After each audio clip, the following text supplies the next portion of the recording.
د افغانستان پخواني ولسمشر حامد کرزي هم د نجونو پر مخ د پوهنتونونو د دروازو د تړلو په تړاو د اسلامي امارت د سرپرست حکومت پر پرېکړه خپله ژوره خواشیني څرګنده کړې.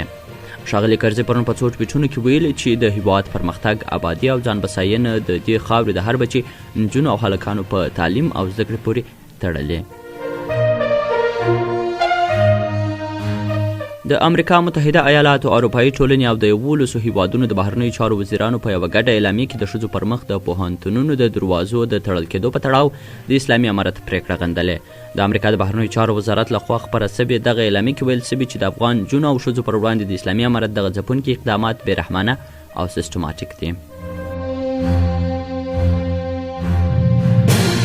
افغان یوټیوبر اجمل حقیقي له خپلو څو همکارانو سره د اسلامي امارت له زندان آزاد شوی دی. ښاغلي حقیقي پرون چهارشنبې په یوټیوب شبکه کې یوه ویډیو ایښې او وایي له زندانه ډېرې خاطرې لري. امریکا پر څو ایراني چارواکو د مظاهرچیانو د ځپنې له کبله نوي بندیزونه ولګول. په دغو چارواکو کې د ایران لوی څارنوال محمد منتظري او یو شمېر پوځي مسؤلان شامل دي. رویټرز خبري اژانس د امریکا د خزانې وزارت په حواله ویلي د ایران لوی څارنوال محکمې هڅولی چې د مظاهرو پر مهال نیول سویو کسانو ته سختې سزاوې ورکړي.